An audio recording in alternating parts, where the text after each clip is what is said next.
most people were saying, we want the war to happen, we want Hamas to be punished, and we want the hostages out.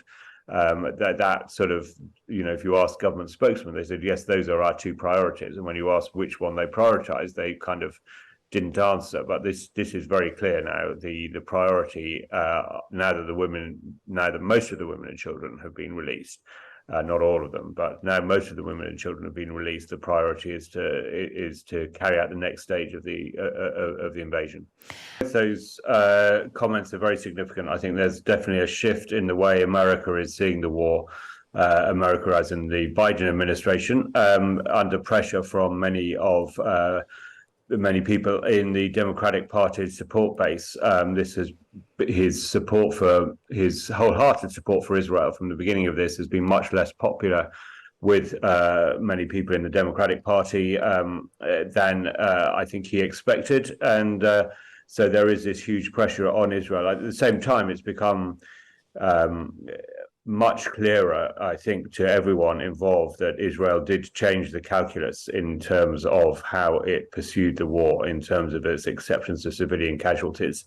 And I think that's horrified a lot of people, including inside the Biden administration. So they are committed to Israel and committed to supporting Israel in this war, but it's coming with greater conditions now. Do you get a sense that Israel will listen? Israel has no choice to listen, and indeed has made some comments about it. It's set up these slightly bizarre methodologies for which it says will protect civilians. It published this map on Friday, which divided Gaza into little squares and gave each square a number and told residents of Gaza to memorize their number so they, when they say we're going to hit squares 2, 3, and 4 today, move to squares 5, 6, and 7, they know where to go. I mean, that's a kind of slightly.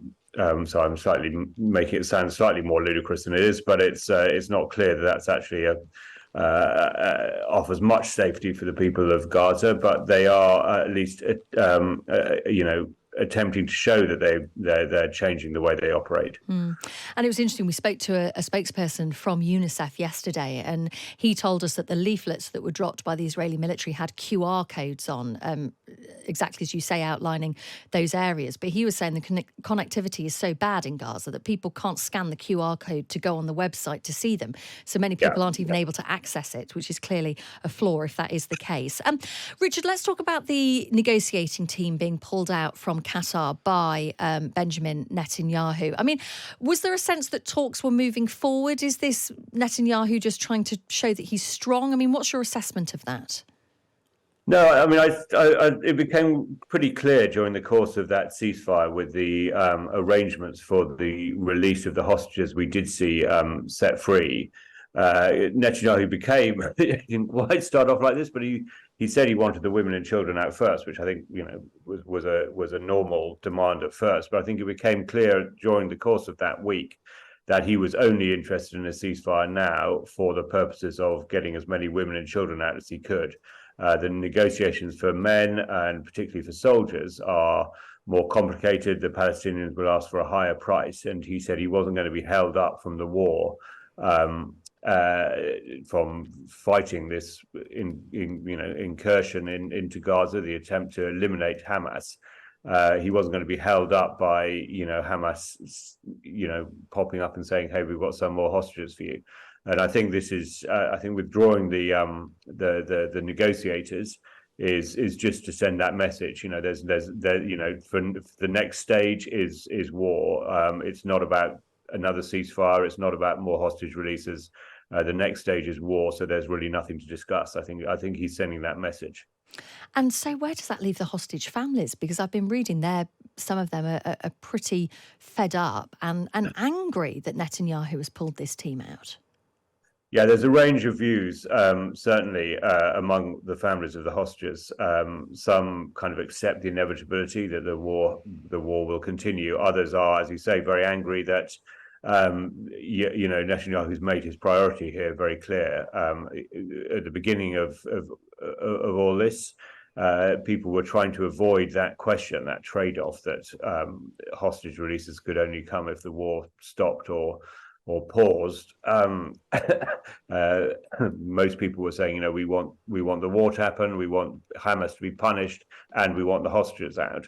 That sort of, if you ask government spokesmen, they said, yes, those are our two priorities. And when you ask which one they prioritize, they kind of didn't answer. But this is very clear now. The priority, now that most of the women and children have been released, not all of them, but now most of the women and children have been released, the priority is to carry out the next stage of the invasion. We know from talking to you and other correspondents in Israel that Benjamin Netanyahu is not a very popular prime minister amongst the Israeli people, not least because he was elected on the mandate of keeping people safe. And then, of course, October the 7th happened and many people were angry, feeling that Israel was left exposed. Is he playing politics in any point in this? Is he trying to assert himself as a strong leader to try and... I mean, we were hearing yesterday there are calls for his resignation, which is clearly going to be difficult when the country's at war. Yeah, I mean, clearly he has an interest in keeping Israel on a war footing for as long as possible. Personally, on the other hand, it should be emphasised that there isn't this great, the people calling for his overthrow and calling him to resign are not doing it because they want a softening of the war on Gaza. They're not doing it because society has suddenly become much more liberal in terms of its attitude towards Hamas. The other leaders in the war cabinet, including members of the centrist opposition like Benny Gantz, I mean, they are equally as determined as he is to pursue the war on Gaza. So I don't think it's hard to. He is a very political character. He will be looking for ways that he can present himself as the inevitable leader of Israel still, which has been his sort of way of selling himself to electorates. He will carry on doing that, but I don't think that you can see much effect on policy at the moment. I think the war cabinet seems to be pretty much behind his policies. Richard, always good to speak to you. Thank you. Thank you. That is Richard Spencer. He is the Times special correspondent speaking to us live from Israel. Daryl mentioned this earlier on, but worth another mention. There is a really interesting piece in the World section of the Sunday Times today. It's analysis by the Middle East expert Hugh Lovett on who the armed groups are fighting alongside Hamas. You'll remember it wasn't just Hamas terrorists who carried out the atrocity on October the 7th. There were other armed groups amongst them. And he outlines that if Israel achieves its objective of destroying Hamas, there will be other groups that will essentially fill that vacuum. And it's a really interesting piece talking about who they are, what their ideologies are, and what could possibly happen in the future. So if you've got a subscription to the Times and the Sunday Times, you can head online now and read that on the app or the website.